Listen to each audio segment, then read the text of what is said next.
Da-da-da-da-da, da-da-da-da-da. Welcome back, my friends, to the Bjjbrick Quick Podcast. My name is Byron, and this is the podcast about jiu-jitsu that happens kind of quickly. At least that's the plan. Today, we're talking about what happens when a white belt taps a blue belt. There's a few things that could happen.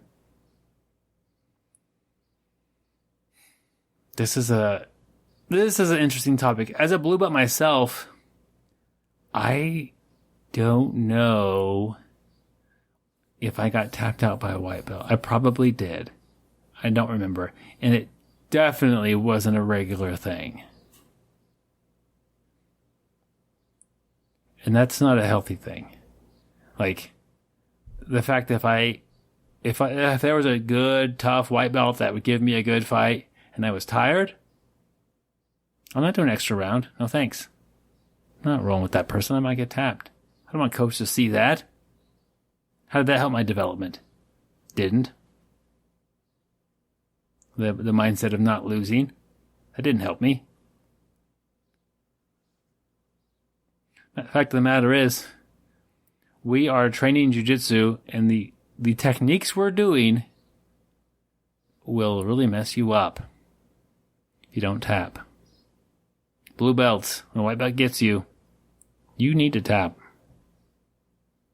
That's not an issue. You don't need your shoulder destroyed, your leg, limping around, your neck cranked. Your coach waking you up? Nope. Don't need these things to happen. When you get caught, you get caught. But in reality, when a white belt taps a blue belt, the white belt feels pretty good. And usually the blue belt feels kind of crappy. I would say the white belt, hey, good work. Don't let it go to your head. This isn't a competition.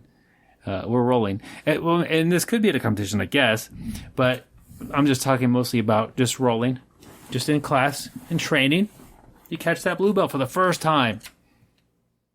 Don't celebrate. Don't make a big deal out of it. Guess what? Last round before here, that blue belt rolled with coach who just annihilated that blue belt. And they thought they were going to get a little bit slower paced round with you, and then they were going to get a breather, and you came at them like a wounded cougar from the get-go, and they just couldn't catch up. That could happen. That's fine. You roll how you want to roll.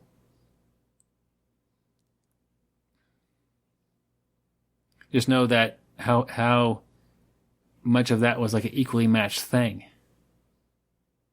Maybe it was perfectly evenly matched. Maybe this is the first roll. Maybe the blue belt is feeling great. You still catch them. You trick them. You catch them. You have good technique. You tap them out. Oh, good job. Feel good about your day.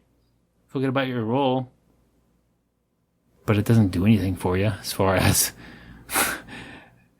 are you now a blue belt? Nope. You should start to catch a few blue belts. That would be nice. It's a good goal to work towards. It's not necessary.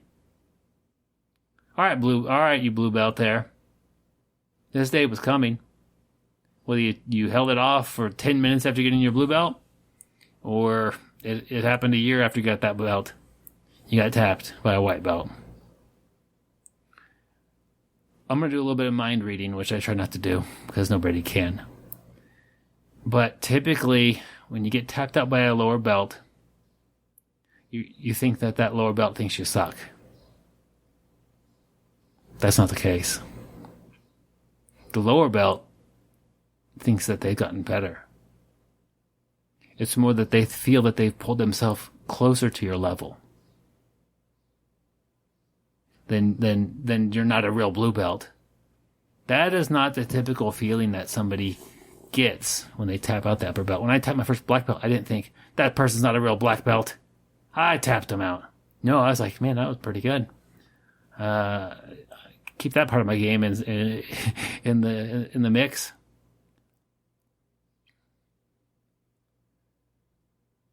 Blue belt, it's just not a big deal. You need to continue to train with these dangerous white belts. You need to continue to train with them when you're tired. Your coach doesn't care. Now, hopefully you're not getting tapped out all the time, and it's not like more often than you can catch them. Maybe you're a good sport about it. Maybe you routinely give the white belt mount position. You're not just grinding on them and taking apart their game piece by piece. You're a sporting blue belt. You want to have a good back and forth match. That's it. When I rolled my wife, she wants a back and forth match. She doesn't want me to lay there and get submitted easily. She doesn't want me to pressure the crud out of her and tap her out as quickly as I can. She wants back and forth.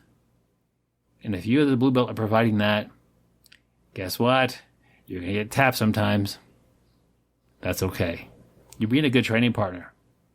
You're a valuable person on that mat, and you're a valuable person to that white belt as they're coming up.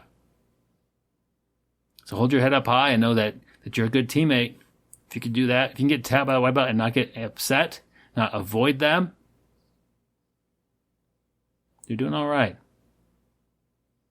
And guess what, blue belt? You'll have a day when you tap out that purple belt and you'll be thinking the same thing. Man, I must be getting better. I've never tapped out a purple belt before. The purple belt's thinking, they think I suck. That's not the case. It's a big deal to be at the level to catch a purple belt. But it's just one roll. Doesn't really mean anything.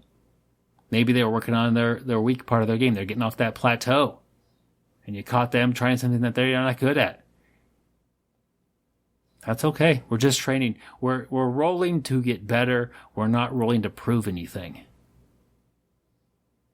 If you roll that way, you'll get better quicker. But occasionally, you'll get tapped out. So, blue belts, don't get discouraged. White belts, don't think it's the best thing that happens to you ever. There'll be many more days when you tap out other belts. And of course, I'm just using the white belt and blue belt as an example. Happens all the time. Guys, what I leave out? What are your feelings on this? I could do 10 more shows like this and kind of go to different avenues, but I don't want to overdo this. If you have a topic for me to cover, send it in. bjbrick@gmail.com. I'll get it added to the queue. Till next time, stay sweaty, my friends.